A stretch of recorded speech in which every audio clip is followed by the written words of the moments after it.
qala sami'tu Abu Hurairah radhiyallahu anhu anna Nabi sallallahu alaihi wasallam. Nah, itu yang disebut dengan sebuah sanad atau mata rantai dari perawi yang satu ke perawi yang lainnya.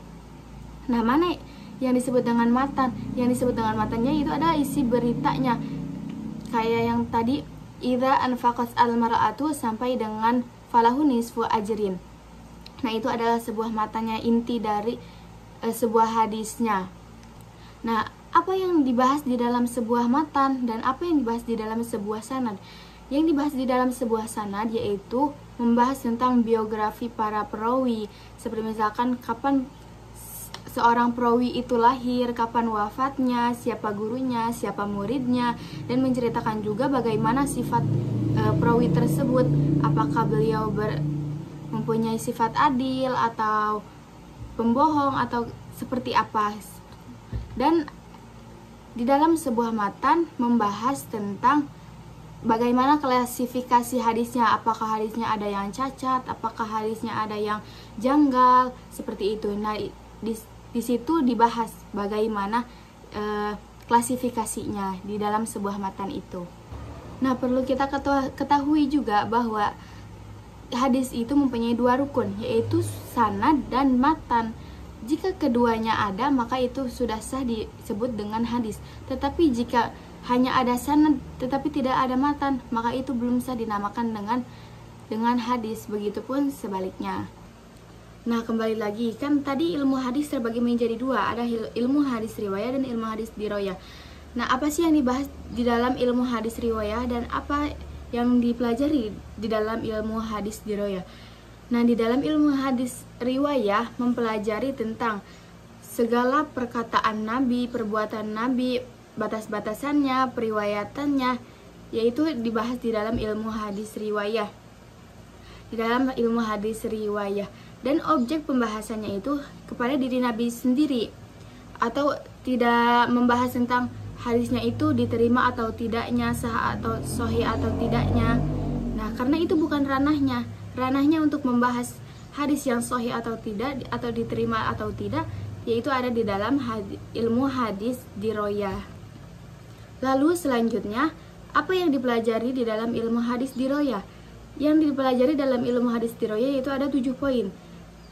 Nah, yang pertama yaitu ada hakikat periwayatan, yaitu memindahkan berita dan menyandarkannya kepada orang yang membawa beritanya. Seperti contohnya, si A memberi tahu hadis kepada si B. Nah, lalu si B memberi tahu hadis kepada si C. Nah, si B ini memberitahu kepada si C-nya ini dengan menyandarkan si A, bahwa misalkan dia tuh bilang, saya tahu hadis ini dari si A. Nah, kan seperti itu kan menyandarkan dari siapa dia mengetahui hadis itu. Nah, lalu yang kedua ada syarat-syarat periwayatannya. Nah, di dalam syarat-syarat periwayatan ini membahas tentang metode cara menerima hadis itu dari si murid menerima hadis itu dari gurunya.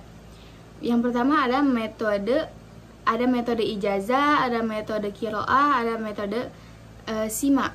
Yang pertama ada metode sima, yaitu dengan cara si muridnya mendengarkan gurunya menyampaikan sebuah hadis. Nah, lalu yang kedua ada metode qiraah, atau contohnya si muridnya ini membacakan sebuah hadis kepada gurunya, lalu gurunya bisa menambahkan hadisnya atau mengoreksi sebuah hadisnya apakah ada yang cacat, ada yang kurang, seperti itu.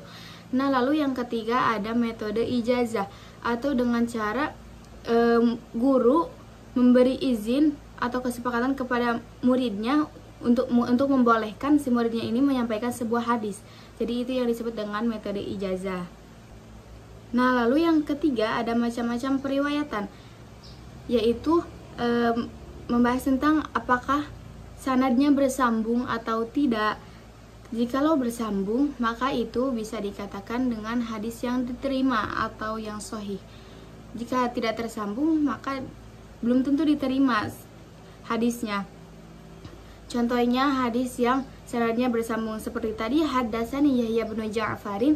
Intinya diketahui bahwa ada sebuah pertemuan antara Yahya bin Ja'far ini dengan gurunya Abdul Razak.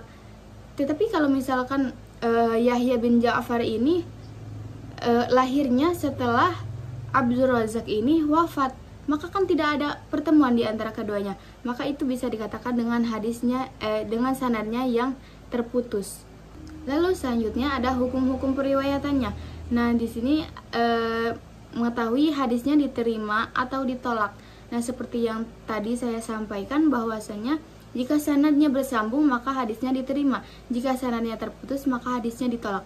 Atau bisa juga misalkan di dalam sebuah hadisnya itu ada yang cacat atau ada yang janggal, maka itu hadisnya ditolak.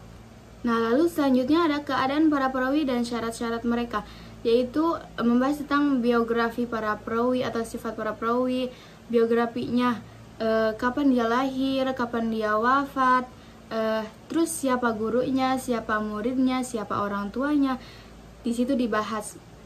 Nah, bagaimana sifat para perawi tersebut, apakah berlaku adil ataukah pembohong, mempunyai rasa malu atau tidak. Nah, dibahas di dalam sebuah keadaan para perawi dan syarat-syarat mereka. Nah, lalu ada macam-macam periwayatannya atau bentuk-bentuk pembukuannya, yaitu ada yang bentuk pembukuannya secara ada yang mutawato, sunan, dan lain sebagainya. Nah, yang terakhir yaitu adalah hal-hal yang berkaitan dengan periwayatan, yaitu istilah-istilah ahli hadis, seperti hadisnya sahih atau hadisnya secara mutawatir atau hadis ahad, hadis sahih atau tidak, hadisnya dhaif, seperti itu. Nah, objek pembahasan dari ilmu hadis diroyah ini yaitu membahas tentang penelitian sanad dan matan, atau seperti yang hadisnya diterima atau tidak. Jadi intinya ilmu hadis diroyah ini sebuah penelitian. Kalau ilmu hadis riwayah ini adalah sebuah hasilnya, seperti itu. Atau misalkan seperti ilmu fikih. Kalau riwayah itu ilmu fikihnya, kalau misalkan diroyah itu adalah usul fikihnya. Mungkin cukup sekian materi yang dapat saya sampaikan atau materi yang dapat saya pahami dari yang sudah dipelajari saya. Mungkin cukup sekian dan terima kasih. Wassalamualaikum warahmatullahi wabarakatuh.